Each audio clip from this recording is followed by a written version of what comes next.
Now, I'd like to introduce the Honorable Sue Ryden, AAUW of Colorado's State Advocacy Director. Thank you, Jill, and thanks everyone for joining us today. As Jill said, I'm the Advocacy Director for AAUW, and I'm really honored to be serving you in this role. Excuse me, my voice is a little hoarse here. My goal is really to help you understand and be able to get involved in the legislative process, especially at the state level. A lot of you have heard my story. I was always interested in public policy and politics, but I was running a business and didn't really have time to get involved. And then one day the phone rang and I was asked to run for office. Well, that was quite a shock. And my got my staff together and they all said, "Oh yeah, you should do this. It's just a part-time job." And so that was 2008. I ran for office. I won, and I served in the legislature for 8 years. And of course, I was hardly prepared for that, but it was the obviously the highlight of my life so far. And I was able to run some really important bills that help people, and that was really the best part of the job. I did have some leadership positions in the legislature. I ended up serving as the chair of the State Veterans and Military Affairs Committee, and I was also the majority whip, which means you try to convince your own caucus members to vote the right way. But seriously, it's well worth it if you get the chance, and so why I tell my story is because then you can understand that anybody can do this, and you certainly can. So let's talk about what's going on at the legislature this year. First, we're going to review our national priorities, then we'll look at our state priorities, recap the 2025 session, and then talk about some of the bills that we're already looking at this year, and then get and kind of walk you through the state website so that you can see how you can get involved. So I'm going to share my screen here.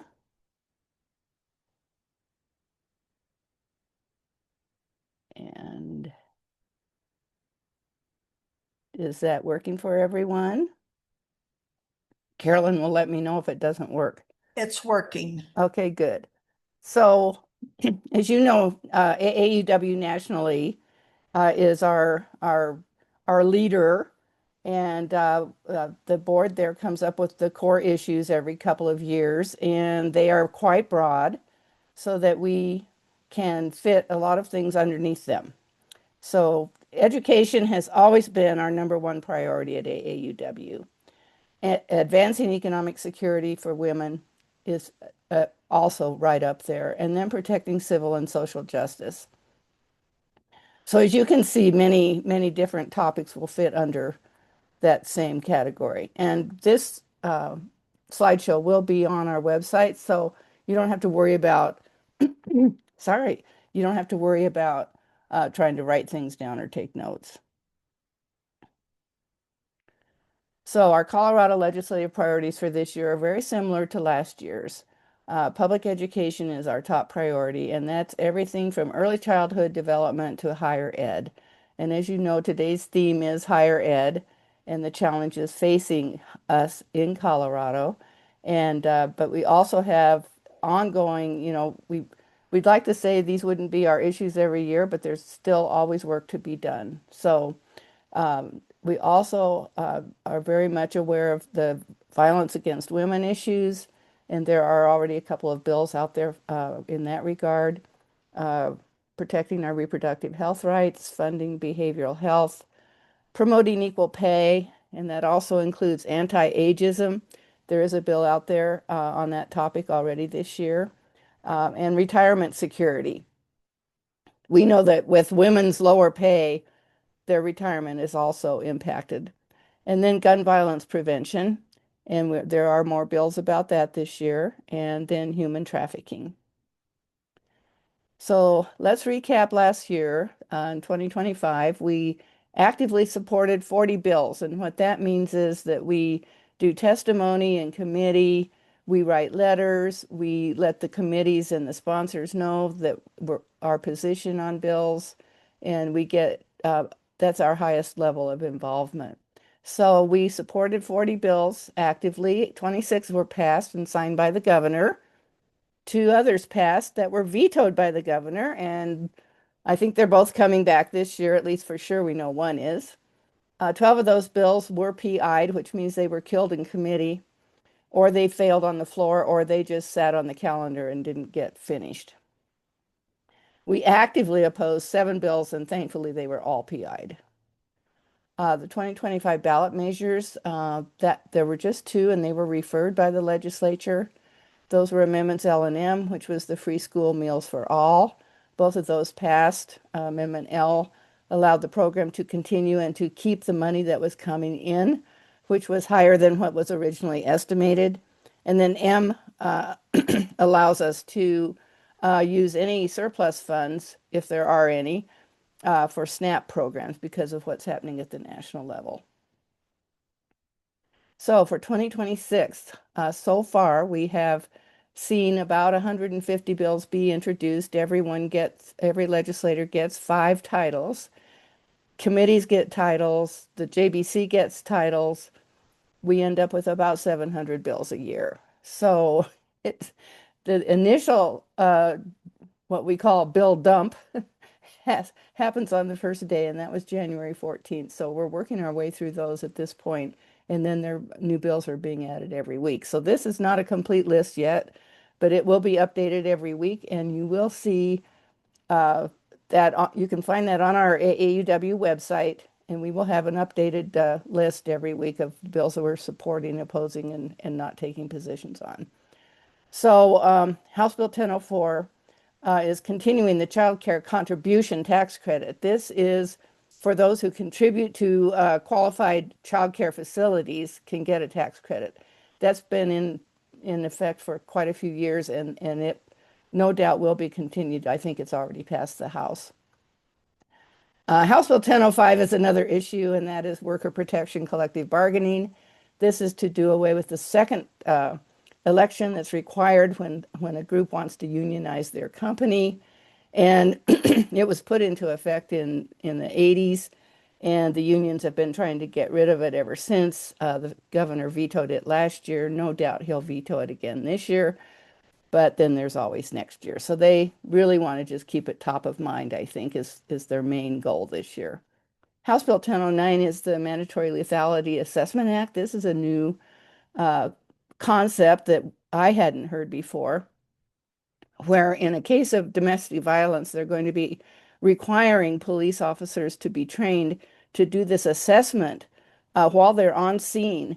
And if they think that there's a chance of danger for the victim, they can take steps right there, getting them help and, taking other steps. Excuse me.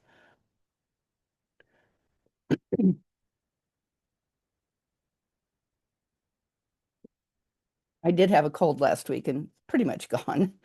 House Bill 1010 is the older adult support and representation in the workforce. So that's our anti-ageism bill that we're watching.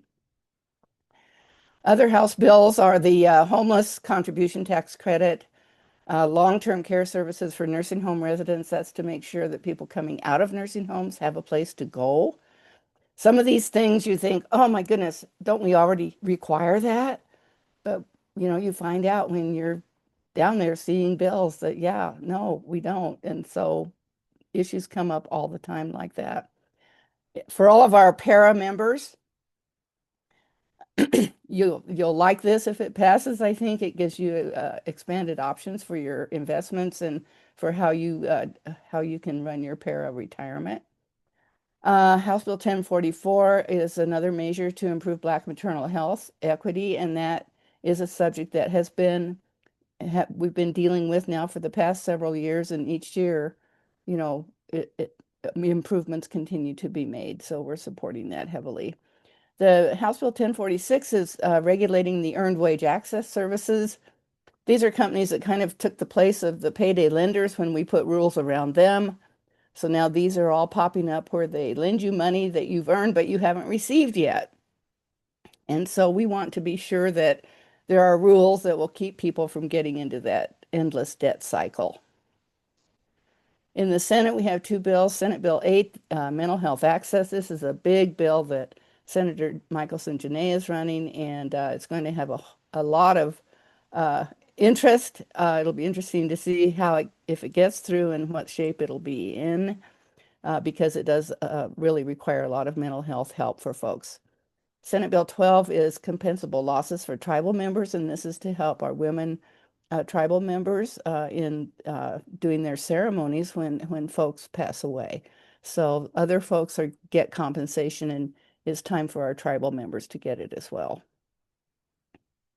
We're actively opposing House Bill 1021, the Second Amendment Protection Act, which will basically undo everything that we've done on gun safety over the last 15 or 20 years. So doubtful that that has much of a chance, but we are definitely in active opposition to it.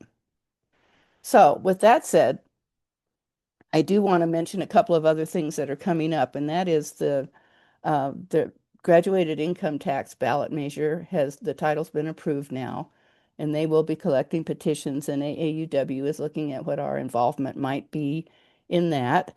And then also we have written a letter to the governor asking him not to join the federal tax credit for vouchers program.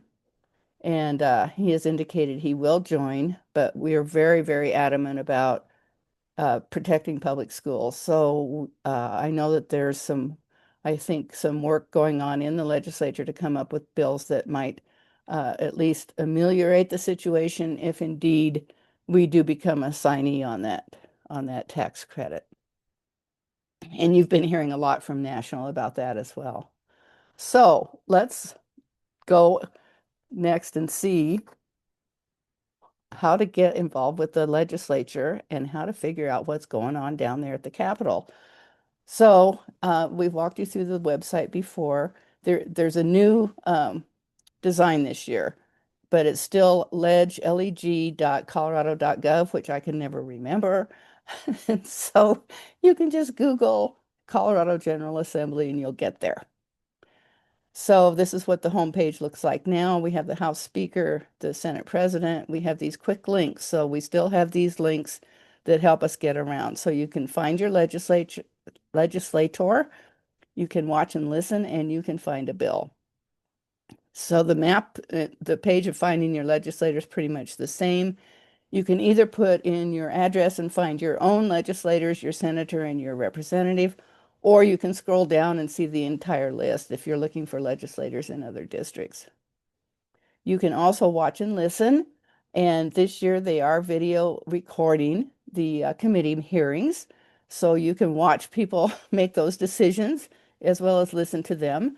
The Colorado channel is the main channel for watching the House and the Senate floor proceedings, and all of those are recorded, so you can watch it live Monday through Friday, starting at 10 a.m. on Mondays and 9 a.m. on the rest of the week.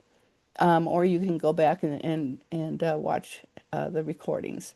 It's really helpful to be able to go back and listen to committee hearings when you want to know how different legislators voted and what the arguments were and that sort of thing. And if you don't have time to sit there all day, every day and watch. So the Colorado Channel Authority Board runs that whole process. And if you want to watch it live on TV in the Denver metro area, it's channel 165. You can also find a bill, resolution, or memorial. You can type in the actual bill number, and you can go back to prior sessions. I'm not sure how far back they go, but pretty far. Or you can go down and look at subjects, and that can kind of guide you into what you're looking for. If you want to see all the bills that are about business and economic development, you click on that box. So there's a lot of different ways that you can get at information. And other useful tools that are on the website, on the homepage, you'll find the daily calendar, which gives you what's going on that day, and then anything that's planned in the next few weeks, like committee hearings and that sort of thing. The daily journal gives you what happened up until the current day, so it's like the official minutes of the proceedings.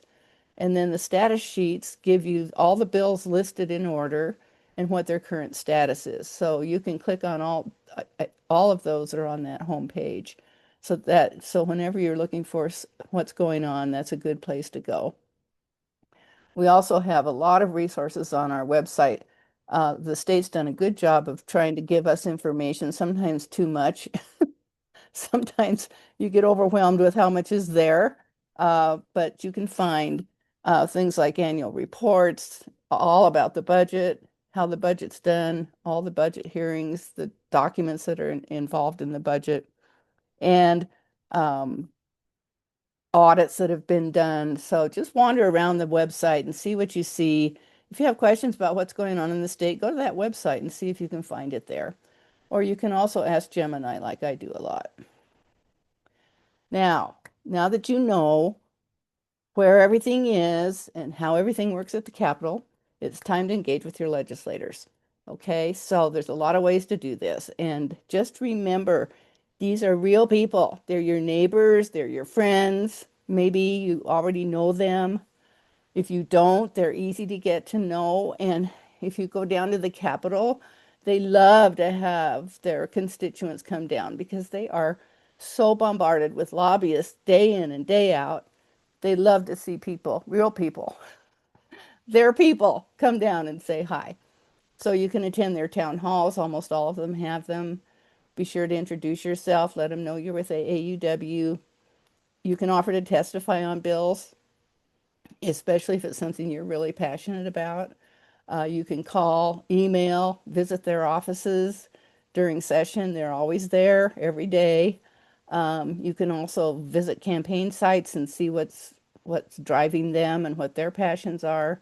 You can volunteer in a Capitol office, and you can really learn a lot doing that. And I know Mary Williamson, our co-policy director, has done that and has also worked as an aide where you actually get paid to help your legislators. You can also work on campaigns, but do keep in mind that you can't represent AAUW as you're working on a campaign. We do not endorse candidates or political parties.